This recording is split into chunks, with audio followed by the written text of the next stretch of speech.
हट टॉक्स के एक स्पेशल एपिसोड में मैं आज पेरेंट्स से एक दिल की बात करने आया हूँ, क्योंकि आजकल के माहौल में ना माँ बाप होना शायद सबसे चैलेंजिंग रोल बन गया है। +2 के रिजल्ट्स आ चुके हैं। मेडिकल और नॉन मेडिकल दोनों बैकग्राउंड्स के स्टूडेंट्स इस वक्त बहुत कंफ्यूज्ड हैं। नीट का रिजल्ट अभी आना बाकी है, लेकिन जैसा एग्जाम गया है ना और जैसी कट ऑफ्स हैं, कई स्टूडेंट्स ऑलरेडी समझ चुके हैं कि सिलेक्शन मुश्किल है। कुछ स्टूडेंट्स ने जेई दिया है, लेकिन आईआईटी या फिर एनआईटी लेवल के रैंक आने के चांसेस कम लग रहे हैं। और अगर हम प्राइवेट इंजीनियरिंग या फिर मेडिकल कॉलेजेस कंसिडर करें तो फीस इतनी ज़्यादा है कि काफ़ी फैमिलीज फाइनेंशियली स्ट्रेस्ड फील करती हैं।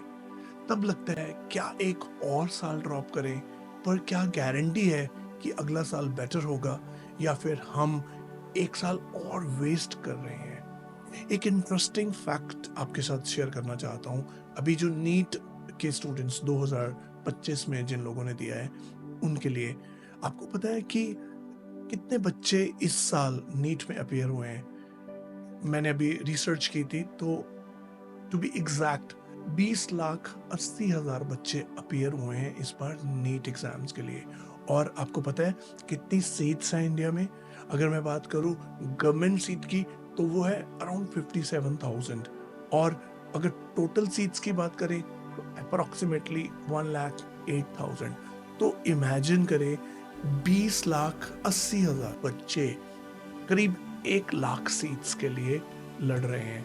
और ऑलमोस्ट हर साल, देखो इस साल 20 लाख बच्चे अप्रोक्सीमेटली उनको एमबीबीएस में एडमिशन नहीं मिलेगा।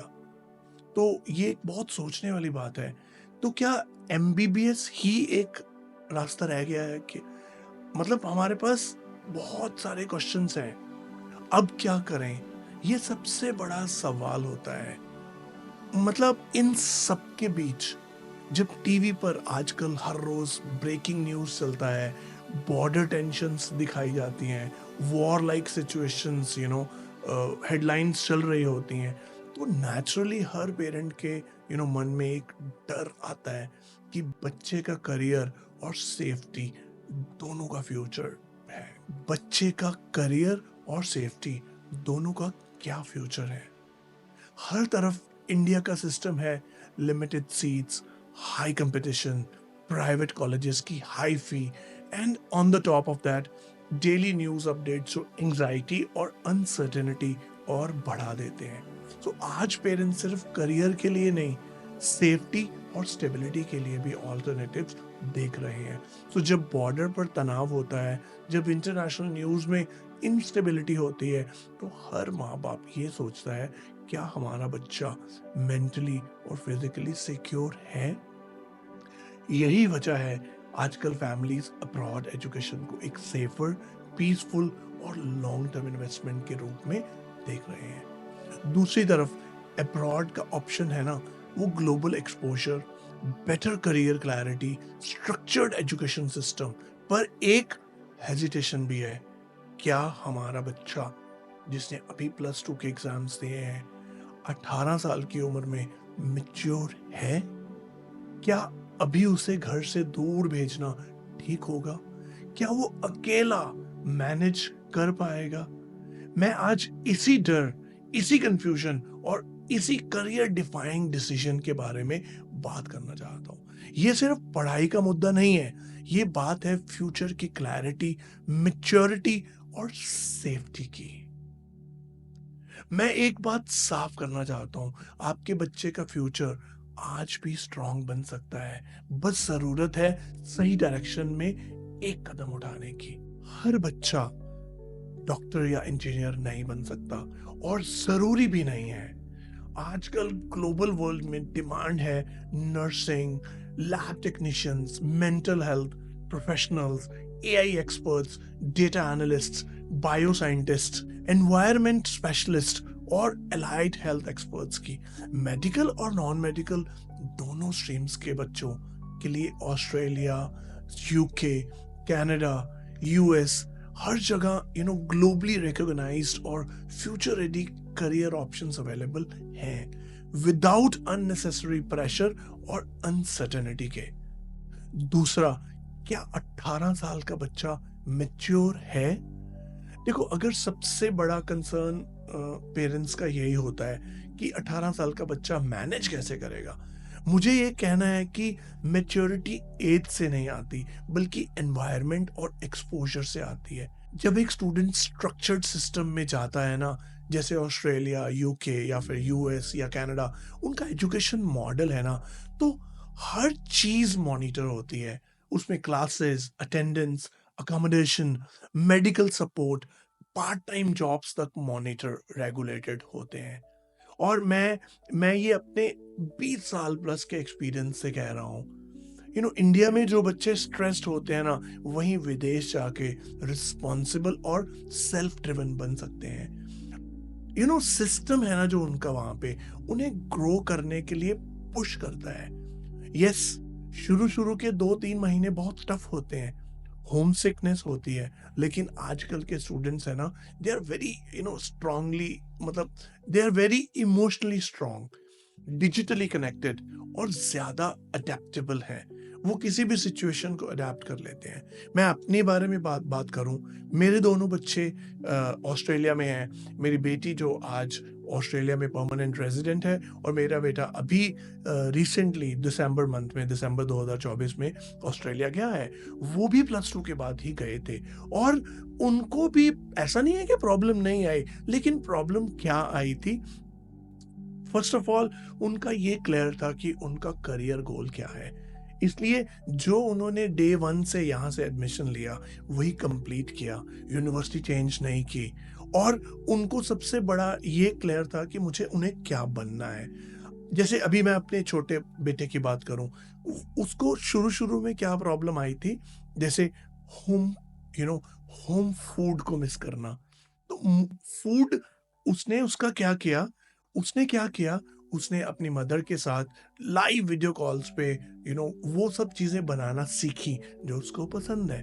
तो अगर बेसिक कुकिंग अगर हमें आती है तो प्रॉब्लम नहीं आएगी।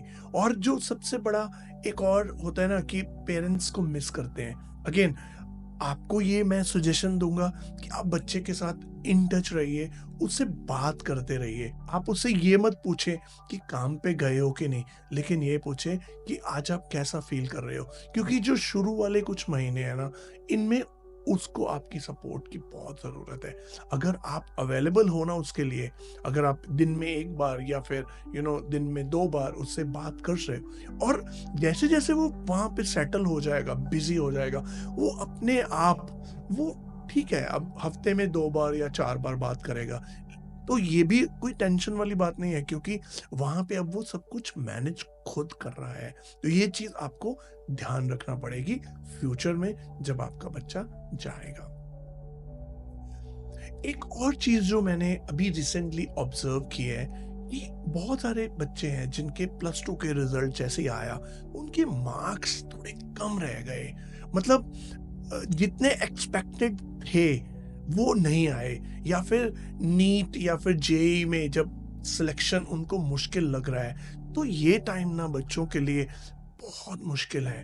क्यों? क्योंकि हर किसी की उम्मीद पे खरा उतरना, मतलब वो नहीं कर पाए, या फिर ये सबसे सुनना पूरे पेरेंट्स घर वालों से, मतलब हर छोटा बड़ा यही बोल रहा है कि तेरे मार्क्स कम क्यों आए हैं। तो ये सिचुएशन बच्चों के लिए बहुत टफ हो जाता है। क्यों? क्योंकि इस सिचुएशन में बच्चे ये फील करते हैं कि हाँ ठीक है, उनके मार्क्स तो कम आए हैं, लेकिन अब क्या।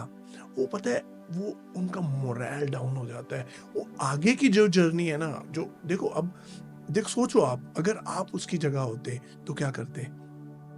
मानना पड़ेगा, एक्सेप्ट करना पड़ेगा और आगे बढ़ना पड़ेगा कि अगर मार्क्स +2 में कम है या नीट में सिलेक्शन नहीं हुआ, तो फिर ऑल्टरनेट क्या है, प्लान बी क्या है।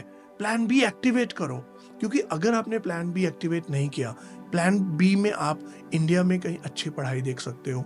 आप देखो, एमबीबीएस नहीं हुआ तो डेंटल में जा सकते हो, या फिर इवन फॉरेन एजुकेशन की तरफ देख सकते हो, जो कि एक बहुत बढ़िया ऑप्शन है आज के डेट में। फॉरेन एजुकेशन अगर देखो, ऑस्ट्रेलिया में बहुत सारी यूनिवर्सिटीज हैं जो कि टॉप रैंक्ड है, और टॉप रैंक यूनिवर्सिटी में पढ़ना वो बच्चों को एक बहुत बढ़िया करियर दे सकता है और उनको बहुत अच्छा फ्यूचर दे सकता है। तो कौन कौन सी कंट्री में क्या है, देखो ये हर कंट्री में ऐसे ऑप्शंस अवेलेबल हैं जहाँ पे, चाहे वो ऑस्ट्रेलिया है, कनाडा है, यूएस है, यूके है, यू नो जर्मनी है, मतलब यूरोप में जहां भी आप जाना चाहते हो, आप उसके लिए आपको अपना जो प्रोफाइल है ना वो थोड़ा असेस करवाना पड़ेगा। ऑस्ट्रेलिया जैसी कंट्रीज में थोड़ा फाइनेंशियल्स भी देखते हैं, तो आपको अपना फाइनेंशियल असेसमेंट करवाना पड़ेगा।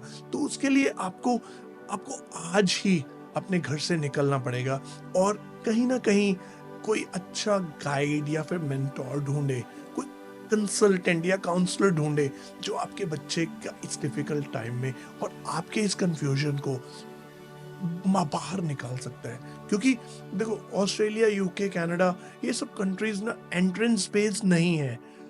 अगर बच्चा एवरेज स्कोर भी है ना, लेकिन उसकी स्ट्रीम क्लियर है और फ्यूचर गोल डिफाइंड है, तो उसके लिए diploma two degree pathways, foundation course और स्किल बेस्ड प्रोग्राम भी अवेलेबल है। और बैचलर डिग्रीज भी हैं, चाहे वो इंजीनियरिंग में है, चाहे वो नर्सिंग में है, चाहे वो फार्मास्यूटिकल में है, चाहे वो फिजियोथेरेपी है, या फिर मतलब इतनी सारी ऑप्शंस अवेलेबल है ना जो बच्चा आपका एक अच्छा करियर बना सकता है। मतलब आप फ्री हो जाओगे, इतनी अच्छी ऑप्शंस है। तो कई बार पेरेंट्स ना थोड़ा स्टेप बैक कर लेते हैं। जैसे कल ही हुआ, मेरे पास एक बच्चा आया, उसके उसके मार्क्स 63% आए। तो वो पेरेंट्स स्पेशली मेरे पास आए और पूछने के लिए, क्या हमारा बच्चा ऑस्ट्रेलिया जा सकता है 63% के साथ? तो मैंने उनको कहा बिल्कुल जा सकता है। क्यों? क्योंकि ऑस्ट्रेलिया में पाथवे प्रोग्राम्स हैं। तो अगर आप भी जानना चाहते हो इन पाथवे प्रोग्राम्स के लिए, तो आपको मिलना पड़ेगा। अगर आपको आपको घर से निकलना पड़ेगा। अगर आप दूर हो, लेट्स से आप मुझसे बात करना चाहते हो, तो आप कंसल्टेशन ले सकते हो घर पे बैठ के, या फिर मुझे मिल सकते हो, या फिर और बहुत अपने शहर में आप अपने काउंसलर्स के पास जाओ और उनसे अपने बच्चे का फ्यूचर डिस्कस करो। क्योंकि बात करने से ही बात बनती है। अगर आप सोचोगे ना, क्योंकि अगर आप बाहर नहीं निकलोगे, यही सोचते रह जाओगे कि देखेंगे, किसी से एडवाइस लेंगे, और वो एडवाइस देने वाला अगर आपको एक्सपर्ट नहीं हुआ, उसके पास एक्सपीरियंस नहीं हुआ, तो फिर और प्रॉब्लम आ सकती है। और तारा हट वीज़ा में हम बच्चे की प्रोफाइल के अकॉर्डिंग परफेक्ट कंट्री और कोर्स सजेस्ट करते हैं, बिना उसके कॉन्फिडेंस को हर्ट किए।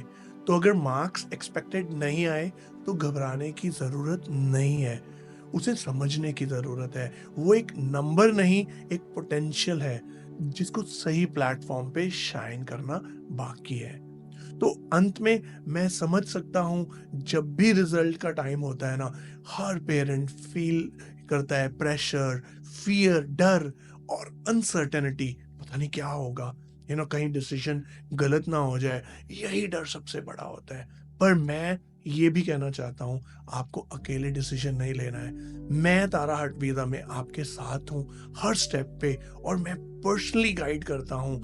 मुझे 20 साल से ज़्यादा हो गए हैं बच्चों को उनके करियर गाइडेंस देते हुए, और आपके आपके बच्चे की करियर गाइडेंस को भी सिक्योर करना है और आपका कॉन्फिडेंस भी सिक्योर करना है। सो फ्री काउंसलिंग से स्टार्ट कीजिए, क्लैरिटी वहीं से मिलती है। तो मैं परवीन सुखीजा, और ये थी एक दिल से कही बात तारा टॉक्स के जरिए। मिलते हैं अगले एपिसोड में, ऐसे ही आपके और आपके बच्चों से संवाद करेंगे। Thank you so much for watching.